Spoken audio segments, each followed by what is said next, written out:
Good morning, students. Let us continue on start the new chapter 14, sources of energy, because this chapter is taken in 4th unit test and questions will be asked from this chapter also. So today we are going to start chapter 14, sources of energy. Now in class 9 you already learned that total energy during a physical or chemical process is conserved. The law of conservation of energy is neither created nor destroyed. The total amount of energy in the universe remain constant. So why the energy crisis arises? If the one energy that changes into another form, neither created nor destroyed, total amount remain constant, then why the problem for this energy crisis that arises?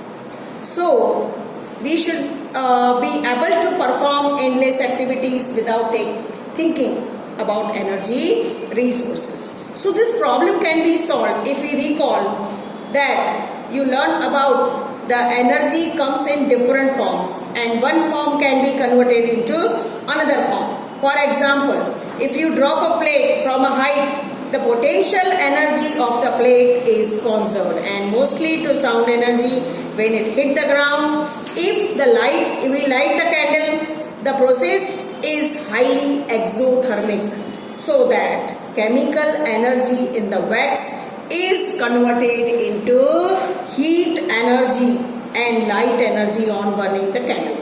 Now, other products are also obtained when you heat the candle, and total energy during a physical or chemical process remains the same. But suppose we consider the burning candle again, can we somehow put together the heat and light generated along with the products of the reaction to get back the chemical energy in form of the wax? So here the question arises.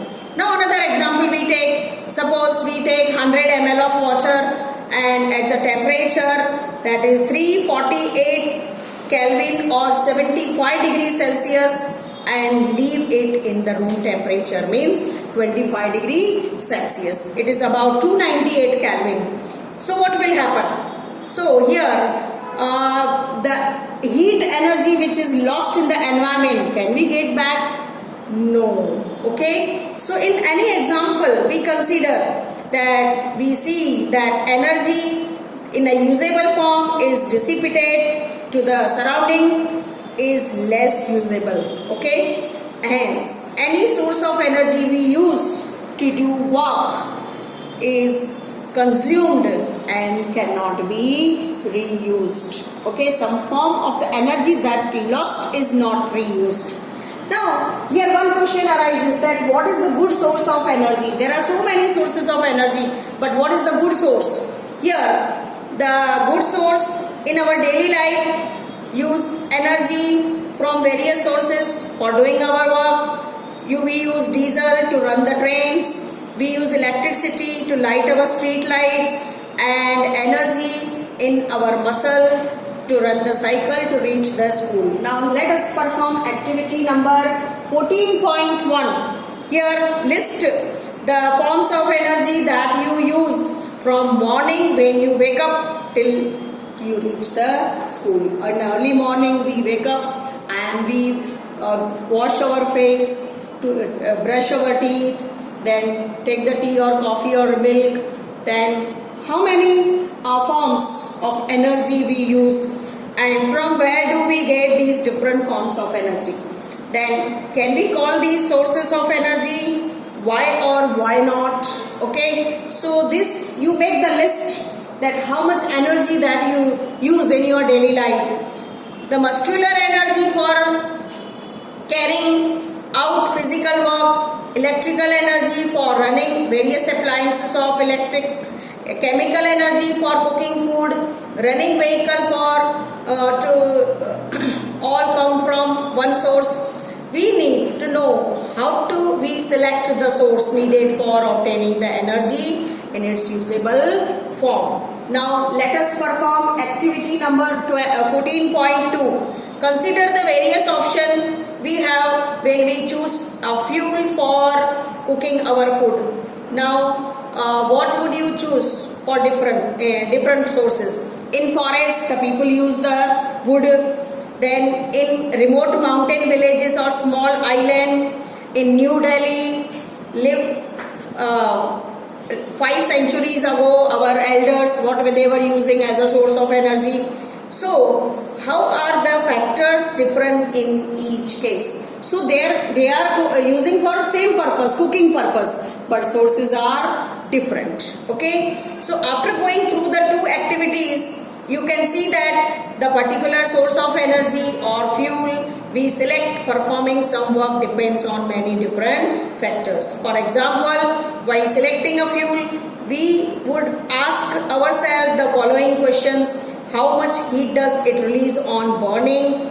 How does it produce lot of smoke? It is easily available or not? Suppose the smoke is produced that pollute the environment. So there are so many problems. It is easily available, economical or not. So can you think the 3 more relevant questions to ask about the fuel? Given the range of fuels we have today, that what are the factors which would limit our choices when it comes in particular task like while cooking our food?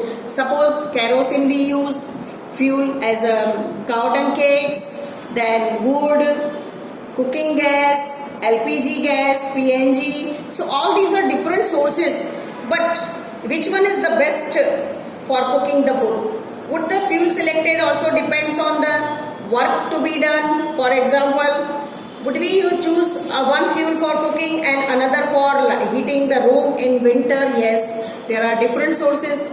So here, which would be do the large amount of work per unit volume or mass? Number 2, it should be easily available. Number 3, easy to store and transport from one place to another place. And most important, that fuel should be economical.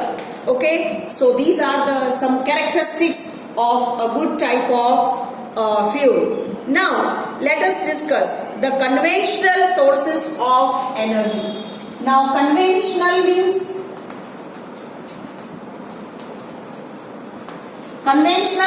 which cannot be renewed in short time. They are called fossil fuels. So we will discuss this topic in another lecture. Okay, so this chapter is taken in unit test.